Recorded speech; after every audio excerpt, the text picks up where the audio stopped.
Thank you everyone for coming today. It's so exciting to have a full house. And it's my pleasure to introduce David McElwee for today's program. Dave earned a bachelor's degree from the University of Pittsburgh and a MS degree in clinical psychology from the University of Laverne. Did I pronounce that right? Forgive me. Yes, Okay. you did. His adventurous nature took him on a 10-day canoe trip with his brother, which opened the door to an 11-year journey that introduced him to a wonderful group of professionals who tirelessly work to improve the lives of people living with developmental disabilities.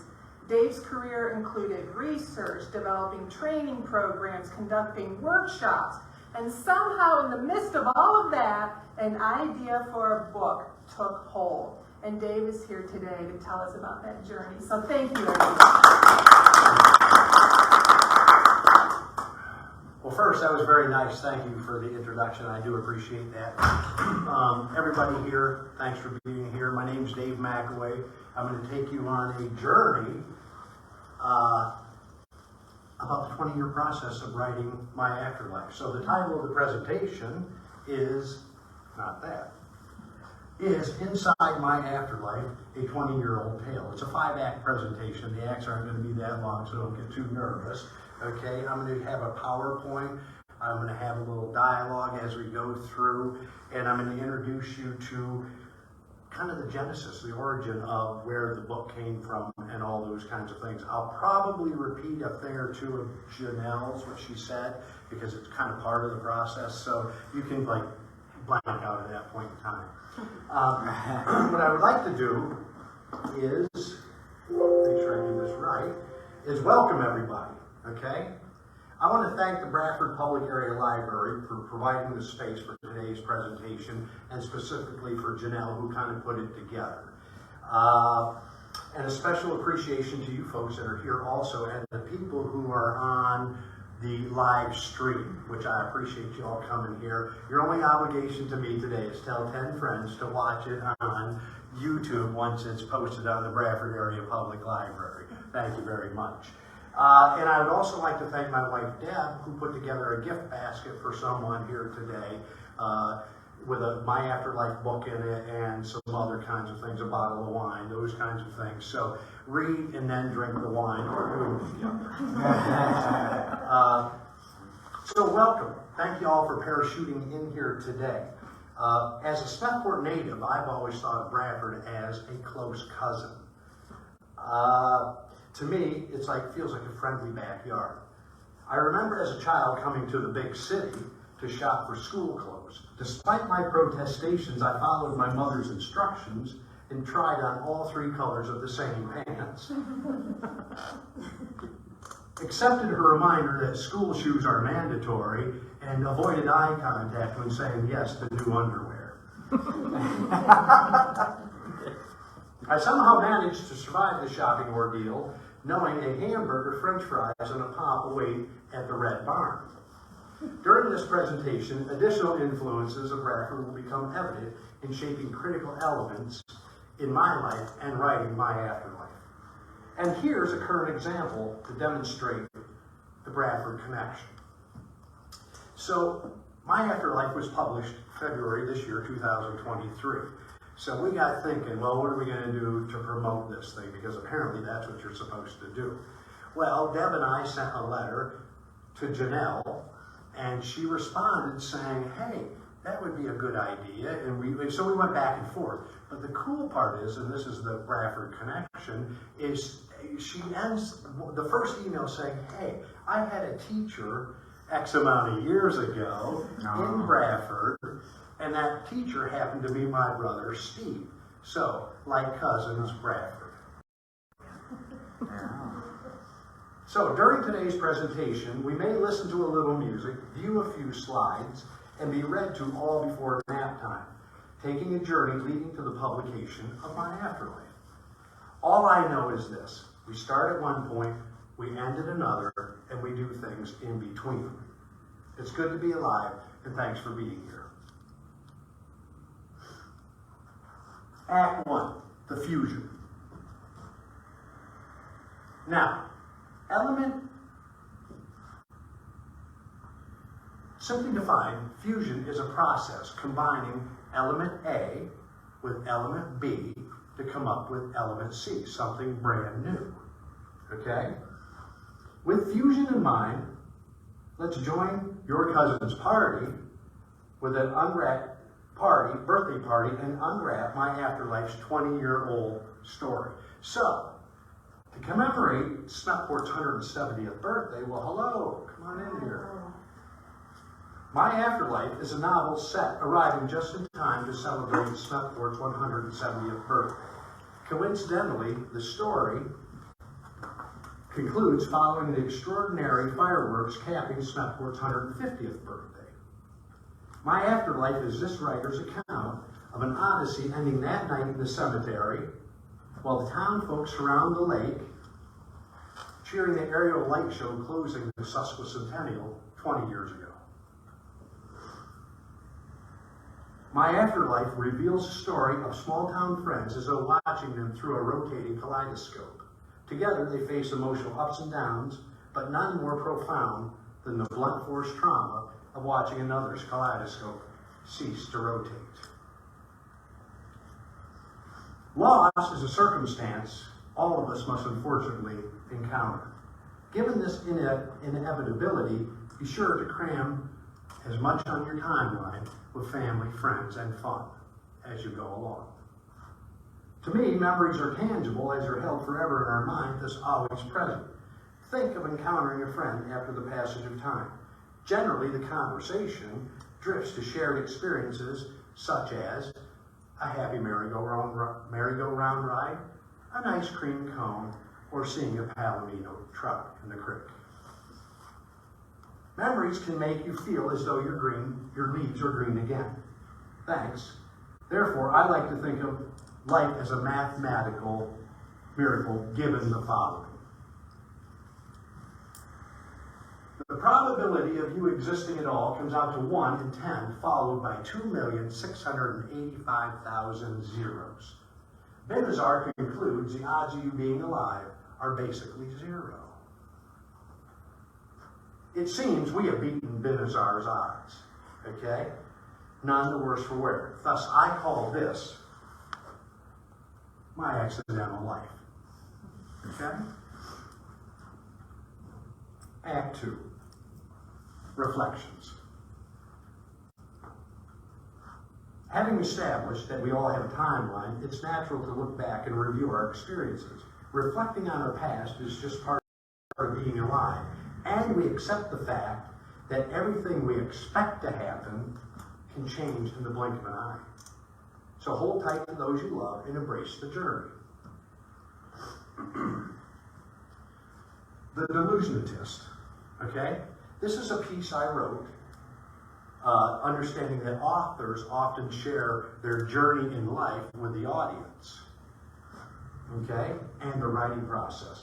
So, this piece I'm going to read to you to fulfill that understanding. Just like the Delusionist cube, right? Our timeline is ever changing, hopefully leaving us looking forward to looking back. The Delusionist. David McElwee was born and raised in Northwest Pennsylvania. He earned a BS from the University of Pittsburgh and an MS in clinical psychology from the University of Laverne. During his career, he has worked to build bridges past barriers and supporting people with developmental disabilities. My Afterlife is his first novel. That was my bio taken from the About the Author section in the back of my book. With apologies, I failed to mention my most important academic achievement, that of high school graduate from Bradford Area High. Failure to disclose this was a short-sighted attempt to create mystery as to where he's from. Perhaps I should have chosen a different photo which accompanies the book bio to really drive home the intrigue. As my t-shirt states, I'm straight out of Smethport, the home of the Hovers. Those of us from there have been asked the question you may be thinking right now. What's a hover? So, in the name of school spirit, we the local inform the curious, Smethport was designated the county seat as it's centrally located in McKean County, thus the hub. Hence, we are hovers. And get this, our mascot is a wagon wheel. Yes, you heard that right, a wagon wheel. I did a web search in hopes of identifying others sharing the nickname, only to discover lots of lions and tigers and bears, oh my, but no hovers. A noteworthy and unique point of interest, you must agree. From the top. A noteworthy and unique point of interest, you must agree. Sorry, but in the name of full disclosure, I didn't search the number of towns with wagon wheels as their mascots. Much like unicorns and leprechauns, hovers can be difficult to spot. But when you do, tell them their origin story first, and they'll feel real good.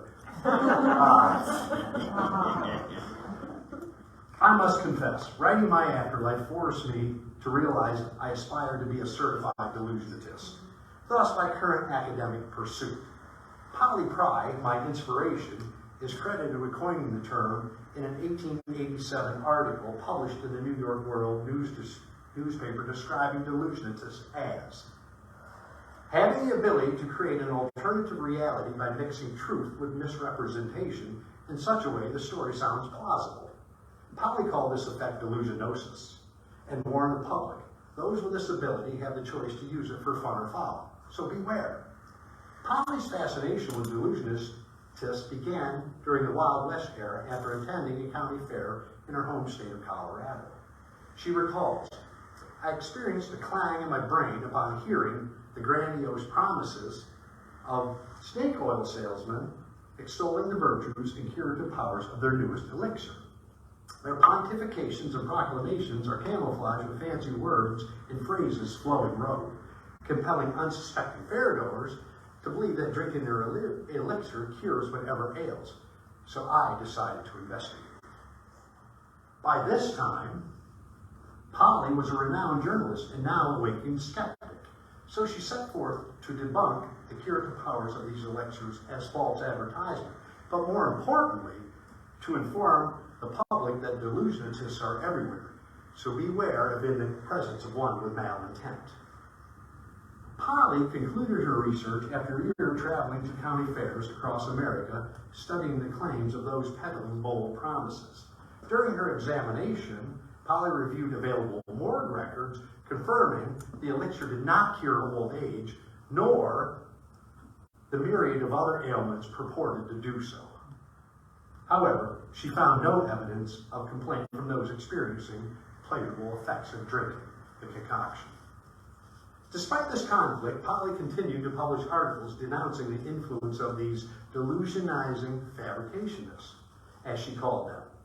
Her efforts led to the extinction of many in the early 1900s, when an outraged public learned that 70% of their elixir contained mystery ingredients other than alcohol, cocaine, and morphine. Polly was ambivalent as to the impact of her landmark publications, which ultimately contributed to the creation of the 1906 Pure Food and Drugs Act. After all, no product should contain 70% of unknown substances. Ultimately, she was disappointed in the public missed her message, stating later in life, delusionists are a tricky bunch, capable of popping up across all walks of life. Please be wary. When queried as to what one should do if sensing the onset of delusionosis, Polly Pry stated pragmatically, snap your fingers first. If sniffing trickery, your suspicion may have led you to consult Webster's dictionary, or more likely type letters into a device only to discover that delusionists, delusionosis, delusionizing, and fabricationists are not real words. These unwords were chosen as they seemed legitimate in the context of certain truths about Polly Pry's real life. I have yet to receive feedback from the certification committee regarding the Polly Pry piece, but we'll let you know when I do. Maybe I went a little far with the delusionist concept in describing my writing process and simply could have said, My Afterlife is a work of fiction set in a small town, and the familiarity of Smethport allowed me to see the story as I know where the sidewalks heave. The characters presented are fictional, and any similarities to people past, present, or future are easiest to explain as coincidental. Many locations, time references, and events throughout the story are real, but may have been subjected to fabrication to fortify the storytelling. Which leads us to fact or fabrication, a version of Ask the Author in which the reader identifies a curious observation, poses a question, confirms a fact, or identifies a fabrication. I suggest you don't have to be from Smethport to ponder a point. So to encourage participation by those unfortunate who have never walked down Main Street, a personal example is provided to get you thinking twitching. In My Afterlife, a young boy named Skeeter McGee finds a chunk of glass in a crawl space beneath the house while helping his father. The fact is, I found a green chunk of glass beneath the house helping my father many years ago. The fabrication is the transformation of the glass into a yellow crystal ball and its subsequent importance to the story. This picture is that glass I still retain.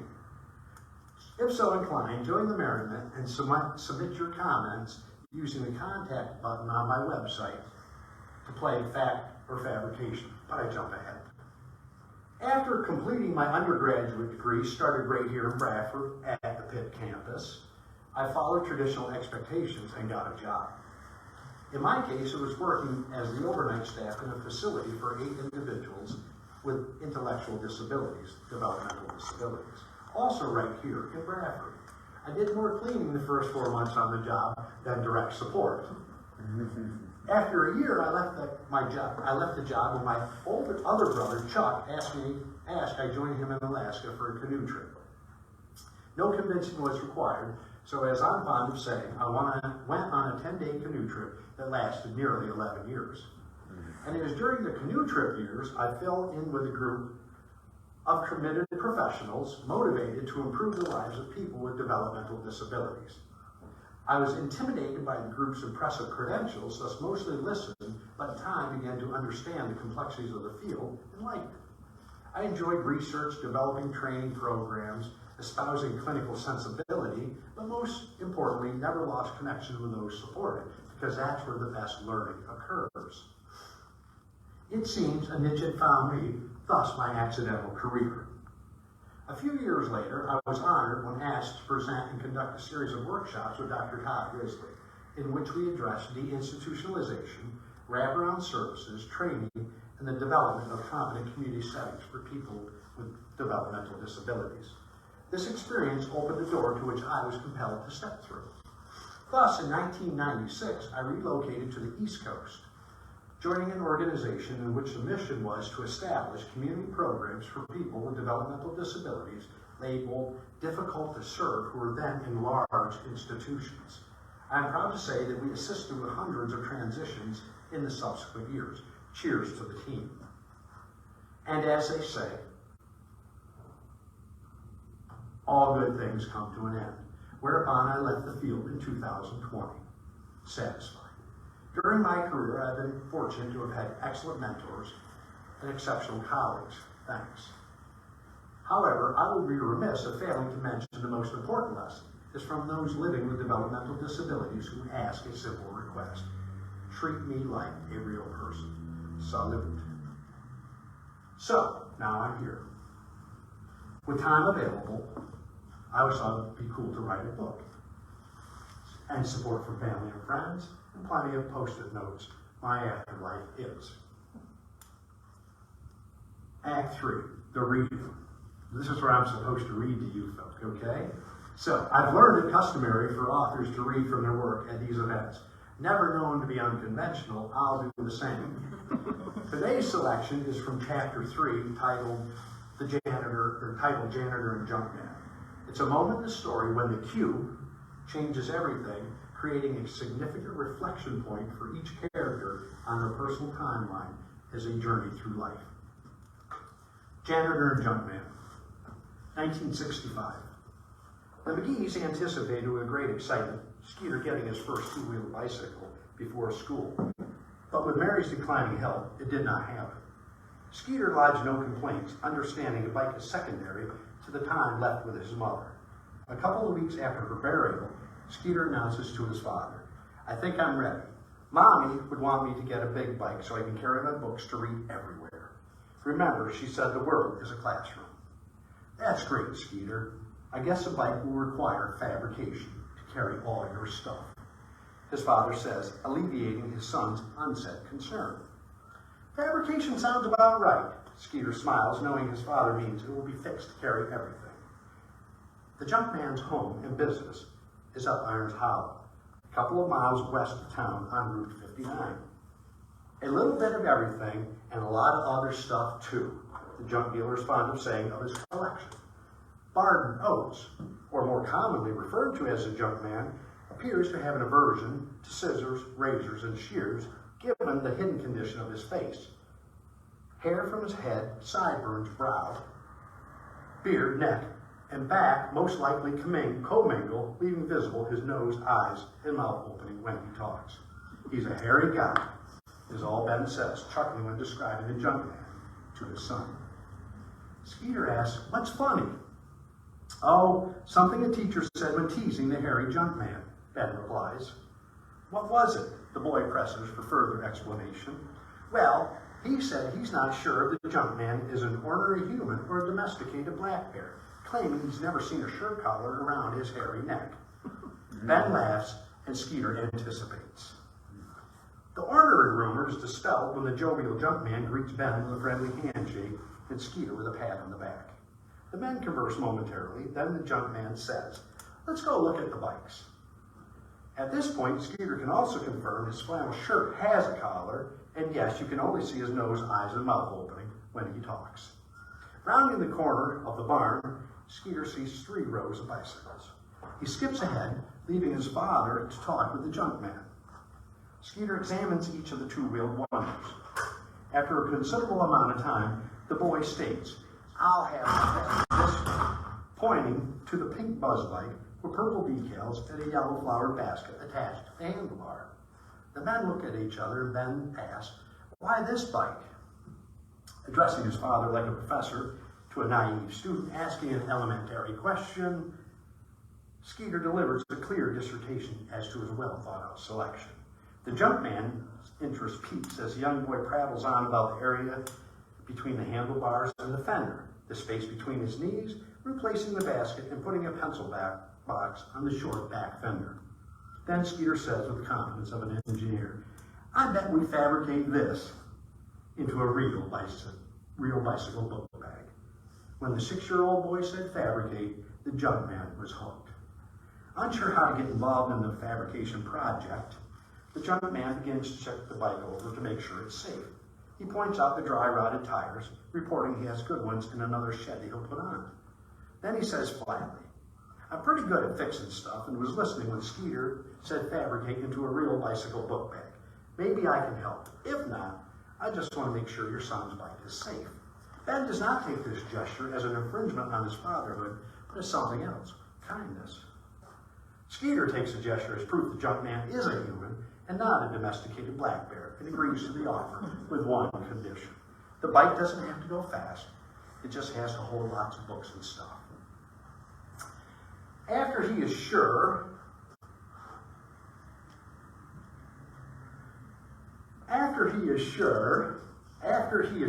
I say for the 3rd time, that the McGees will not return due to the boy's apprehension about his bike selection, the junk man fires up his salvage truck and heads to town as a man on a mission.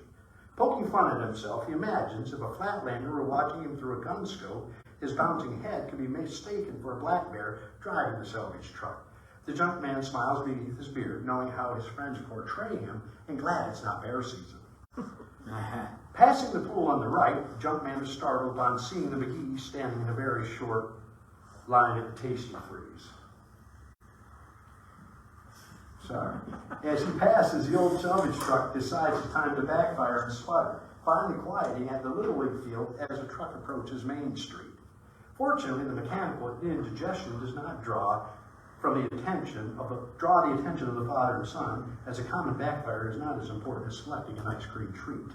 The junk man parks on the side street, even though there is parking available directly in front of Higbee's. He's hoping to avoid discovery of the McGees use Main Street on their way home. Hey, are you an ornery human or a domesticated black bear? What brings you out of the woods? Hanley chides his friend, who has allowed him to hunt on his land for years. Hanley waves, hailing the junk man to come talk. He hands pink cans to Deaver, who stands in the truck's bed, dressed as though fishing on Potato Creek. Hey, Deaver, what's up, Teach? The junk man says, shaking hands with both men while looking down Main Street to see if the ice cream eaters are approaching. Getting to be that time of year again to start thinking about upcoming deer season. You might hear a chainsaw in the next couple days on your hill. Got a maple coming down next to the low stand. Looks to be a good piece of wood, easy to get out. Let Beanie know when Deaver and I are cutting it. We can help him skid it out. Hanley informs the junk man. Well, that's very gracious of you, considering your accuracy with a bow. I was thinking maybe you should figure a way to drop the maple as the tree come in to increase your chance of hitting one of those critters. The hairy-headed man laughingly replies. Hey, how about the one I got last year, a single arrow propelled from my trusty recurve? Hanley points and smiles at the maple tree humorist. Yeah, I'll be running into Beanie. You know, he hears every chainsaw from here to the county line. He loves making boards. I got to go. Deaver, I don't know why you hang out with this guy. You should really pick better friends, the jovial junkman says, trying to depart. I know, Deaver replies. Junkman, I know you're up to something. The last time I saw you so happy is when you brought that seized-up tractor back to life. Deaver and I are going to play hook and release with you on this one. But we're watching. Hanley proclaims, raising both fists, feigned frustration, unaware of the pending mechanical miracle as gears grind in the junk man's creative cranium. Teacher, a gentleman and a scholar. Deaver, maybe that's why you hang out with him, the junk man says upon departing. I know, Deaver confirms. The junk man looks again down Main Street, hoping to avoid the ice cream eating McGee's. Walking into Higby's, he sees Betty Drum flipping through a copy of Family Circle. Evening, Betty. See, you're still working here. How long's it been? He inquires. Just a year. I'm getting ready to move into town pretty soon. My dad told me you got his old tractor running the other day. He likes that old relic better than the new one. How can I help you? She asks. Do you have bicycle tires for small bikes? I'll hurry. I know it's almost 7. Look down under the underside of the staircase. Not many, but a few. She instructs him, then walks 3 steps down the staircase, strategically placing herself to see the front door while talking with the junk man. The junk man and Betty talk while he looks for a matching pair of tires hanging from the wall. The front door chimes as Ben and Skeeter McGee coordinate who enters first. It's her first time in the store since the death of Mary a couple of weeks ago.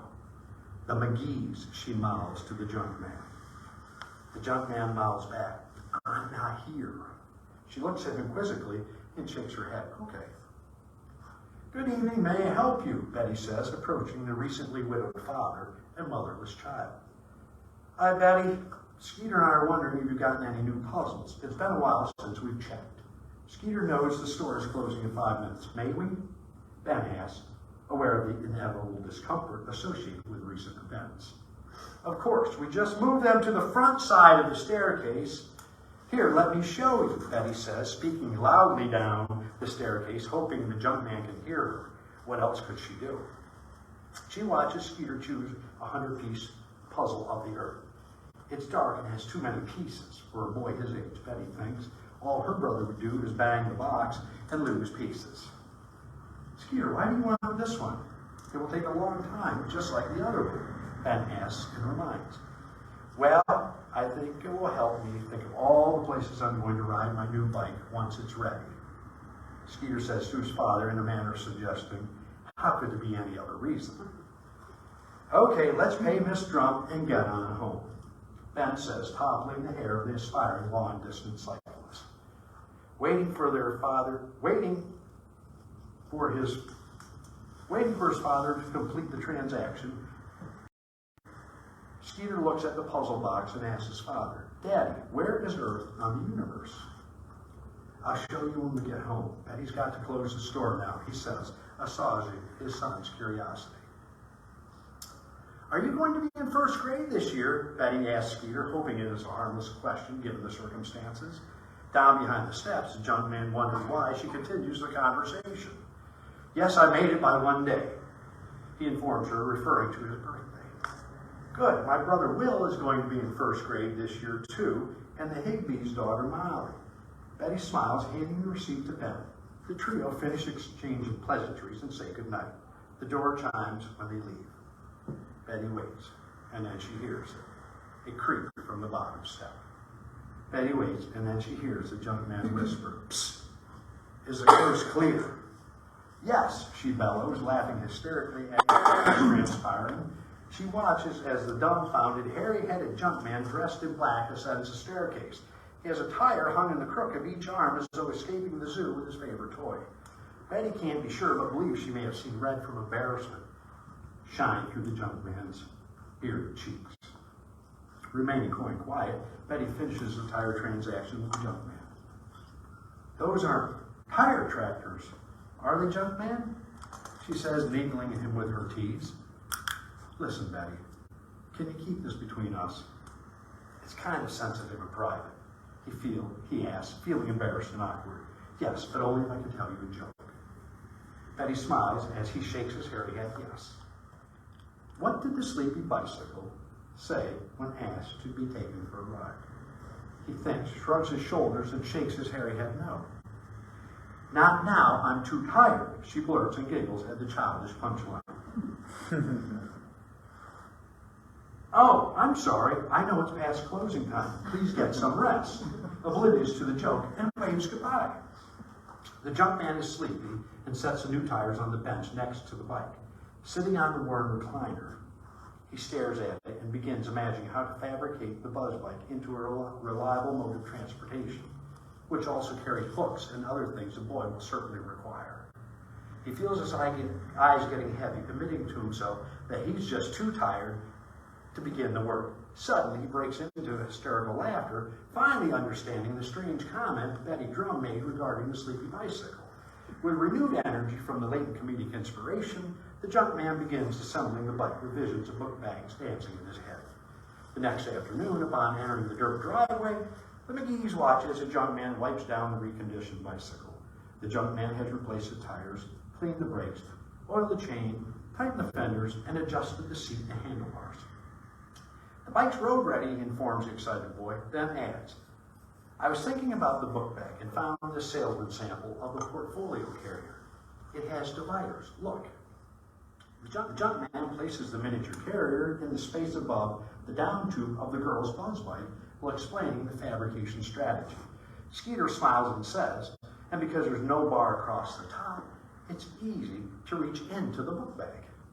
Ben watches as his son and the junk man talk how to make the bike great by adding lights, bells, reflectors, storage compartments for crayons, pencils, paper, and of course snacks. And thus begins the pair's lifelong pursuit to build the perfect bicycle book bag. The portfolio bag sits snug and tight on the bike. The zipper is easily operated by Skeeter, revealing 3 storage compartments for books, magazines, and other ephemera. In a moment of inspiration, the junk man uses snaps to mount a wicker fishing creel to the handlebar and front fender. This allows easy removal when Skeeter decides to lunge or explore away from the bike.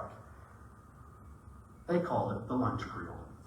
Skeeter, there's a space below banana seat and the back fender to put a container which can be fastened to these brackets. Let's walk to the parts department. I think we can find something there that will work, the junk man says, referring to one of his sheds packed with a hodgepodge of collectibles, including furniture, dishes, and tin cans. From his can collection, the junk man hands Skeeter a tin cookie container with a hinged lid. The tin fits perfectly beneath the seat. Skeeter lowers the lid of the tin and places his plastic pencil box and spiral-bound memo notebook within. The pair examine the bicycle book bag and agree it's ready to ride, but still a work in progress. Ben watches as the junk man lifts the bicycle bag from the truck and sets it on the avenue. Excitedly, Skeeter jumps on the bike, fortunate that the training wheels keep him from tipping over. Slowly he rotates the pedals and the bike moves forward. Within minutes, Skeeter requests a removal of the training wheels. After several false starts, he shakily rides down the avenue, but suddenly topples. When his father and the junk man approach, the smiling, skin-kneed boy says, "Look, the cookie tin, the lunch creel, and the book bag all stayed shut. Now that's fabrication."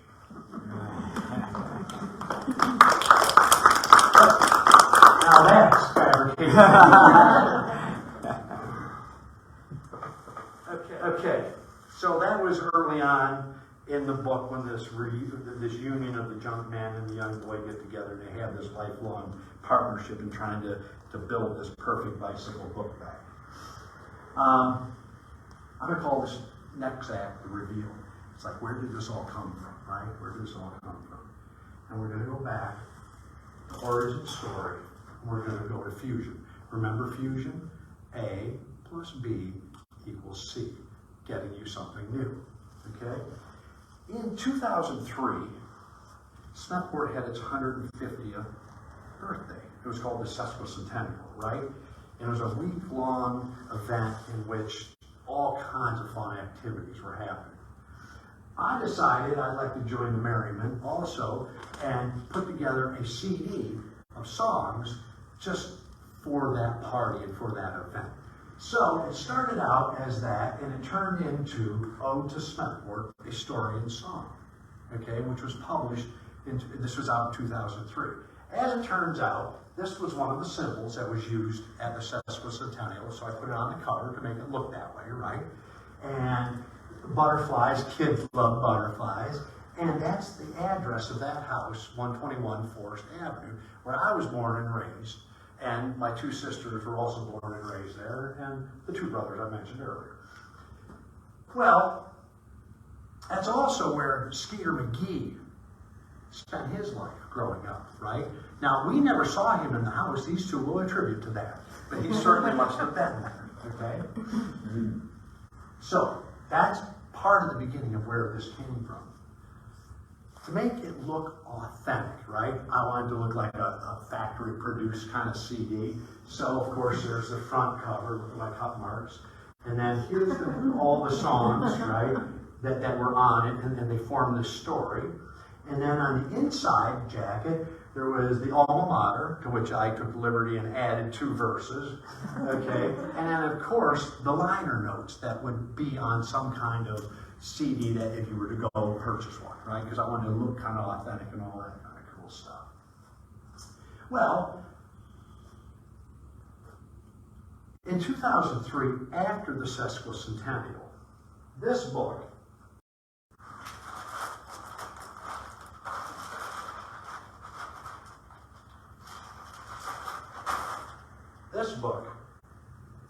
was published, okay? And within this book, there were it was a pictorial of all the events and all the activities throughout the week. It was really cool, you know, because you could go back and you could look and you say, oh, I was there, or I think I remember being there and such things, right? So this book was really cool. It's called And We Came Home, a beautiful pictorial published in 2003, which captures the week-long events, including historical tours, a Victorian tea party, poetry readings, bike rides, and other fun and games. One of my favorite events was the boat flotilla on Hamlin Lake, when everybody came and put their boats on the lake and were supposed to go in a direction that seemed to make sense. So I wanted to document that in my afterlife, that boat flotilla, okay? And I'm going to read a paragraph to where I documented that. It's at the end of the book, nearing the end of the book, right? And it goes something like this.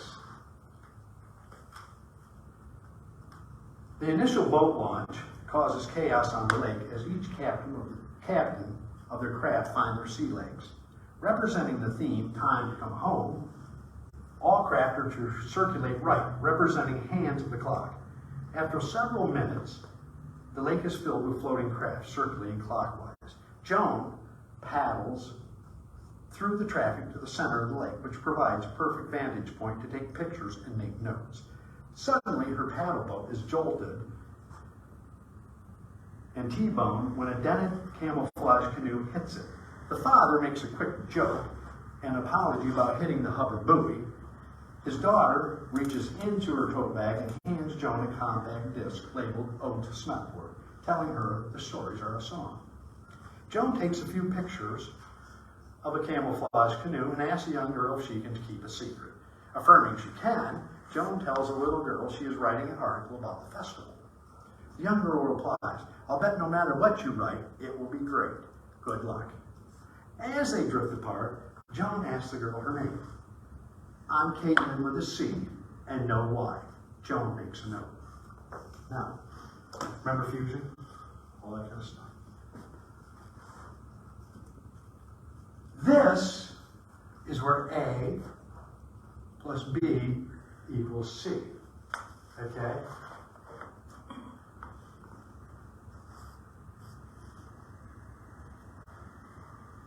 Joan, the CD recipient, is the second most central character in the book. Okay? She is a reporter who begrudgingly accepts an assignment to cover the sesquicentennial. Joan appears to have contributed photos to the book, and we came home. This picture documenting the Victorian tea is of that little girl who gave Joan the CD to Smethport during the flotilla. Notice the spelling of the name is with a K and not a C. However, we forgive Joan's spelling error, understanding the stress of teetering on the verge of a psychotic break, which then becomes her reality, ends my afterlife, when my afterlife ends, okay? So that girl is back there, by the way, okay? She was, that story about really handing people CDs and all that, that was a true deal. We made like 300 of them, right? And she was 9 at the time, and we were walking around town, having a fun time, running into people randomly and handing them out. So I had to fuse it into the story. And they did spell her name wrong, my Smethport friends, I forgive you, okay? But that was just kind of a little fun, right, that we had with this. So putting things together as though they were real. Now, reading the fine print as we end here is fundamental. You know, I always say, read the fine print, okay? Well, let's read the fine print. This small town shenanigan produced by Dave McElwee in association with Witchinamy and the Intangible Force. See in 2053. Okay, Caitlin will. Coming soon, My Afterlife. Okay? All I know is this. We start at one point and we end at another, and we do stuff in between. Thanks for allowing me to be a dot on your timeline. Somebody should have snapped their fingers. Thanks, everybody.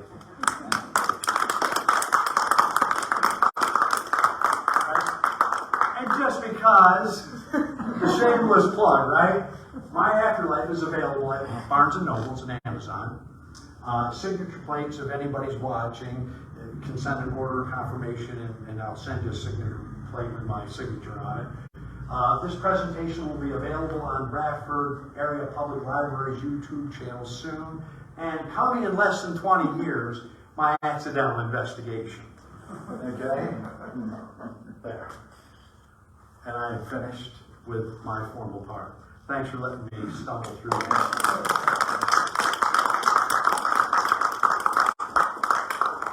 However, before we let him off the hook, if people have questions, if you want clarification on some things, don't hesitate.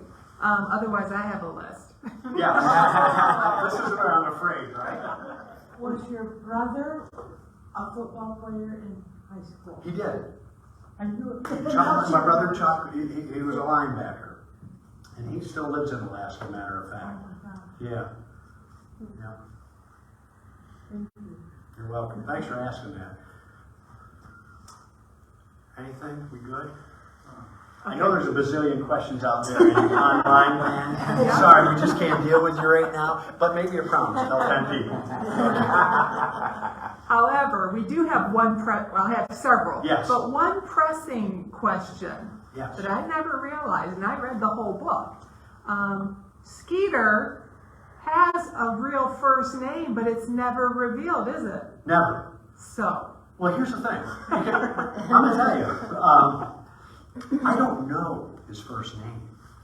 See, when I was kind of putting it together, I always knew him as Skeeter McGee.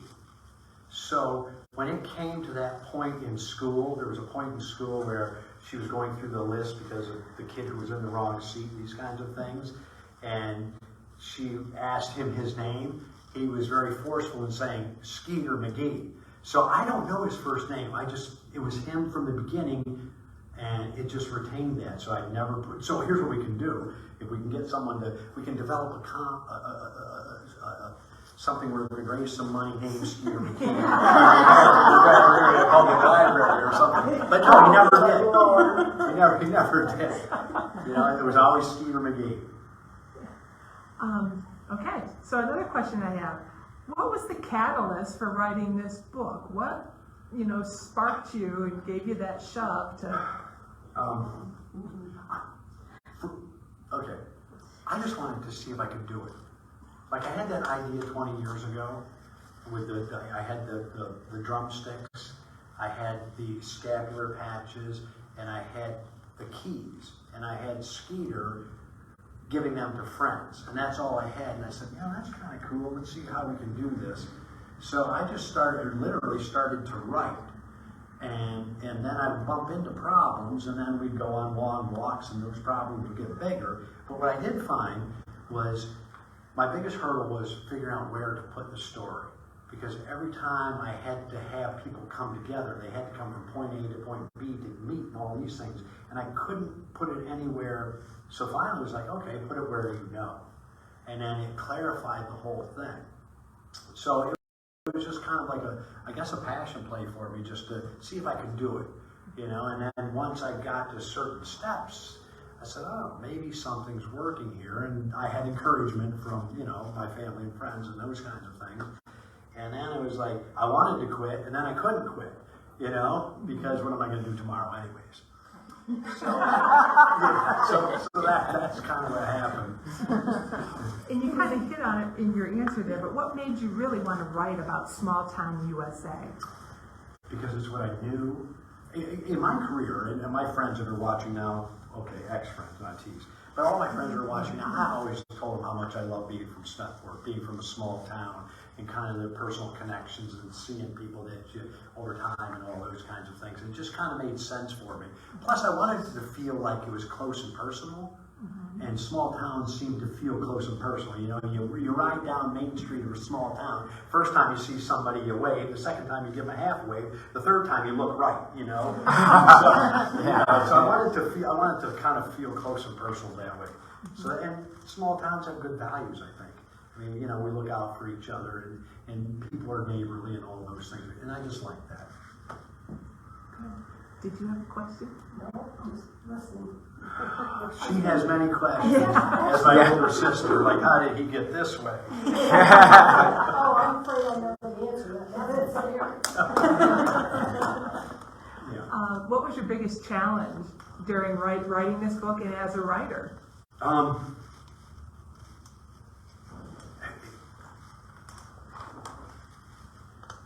knew the beginning, and I kind of knew where the end was. And putting all that middle stuff, like that became very fun, quite frankly. Like, okay, how do you go from being in third grade when you're talking about playing Little League baseball now to, and I know there's some sad parts of the story and all that kind of stuff, right? You told me that, and I appreciate that. But like how to make those transitions and how to age people. And so really what I use is my own personal timeline, because then I knew what was 1975 or 2002 or those kinds of things. So that was helpful to me also. The biggest challenge was making sure that it was all congruent. At one point there's the hat, the cap, the baseball cap stuff. Like I would go, whoever, if you guys haven't read it, there's a thing about this woman, Joan, the one that gets a CD at the end. She arrives in the town, and this sage of a woman who is 92 years old and says, if you want to blend in, look like the locals and put a baseball cap on. So, and I always had to say cap throughout the story or hat throughout the story. So I wanted them all to be the same. So picking nits like that was kind of interesting. I think I answered that. Maybe I didn't. I'll try to avoid it if I didn't. Well, I have a question that just came to me. Yes. So you talk about that chunk of glass that you found. Yes. And that chunk of glass in your real life was green. Yes. But in the story, it's like golden yellow, Yes. right? Yes. So talk to me about the color change. Dandelion are very important in the story, a very common flower, right? So it was one of those things where I wanted the dandelions because of, the scenes, right? Where the dandelion came up, and I wanted those all to be kind of the same symbol of color for Skeeter. So that's where it came from. And I think even on that day, there was something about wearing the yellow t-shirts. Remember how she changed t-shirt colors throughout the day? So I just wanted it to kind of feel like, oh, that made sense because it would be for him, And green just didn't work because of once all those dandelions were laid where they were, and it just went that way. Yeah. And by the way, I have to say this. It's hard answering questions when you never gotten questions before. So this is really good. I appreciate it. It's like you're making. I don't know if I fully processed what has happened, but it's cool. We'll just keep going what we're doing and have fun with it. I have another one. Yes. Speaking of it being sad at points and making me cry, why did Mom have to die and die so early in the story? I know, right? Yeah, she didn't get to see him go into what was it, kindergarten or First grade. Yeah. She, because it was sad.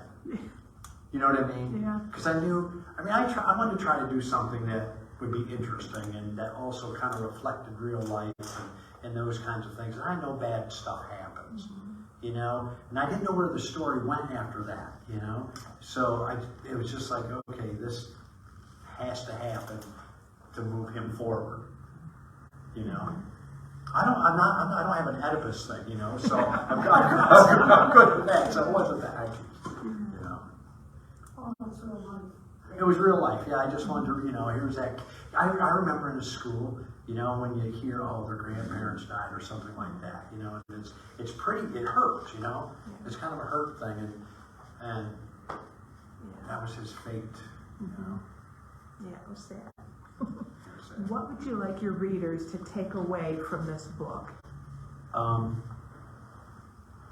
think that everybody has good in them, and that the seeds that you plant, think about the 3 items, right? The 3 items.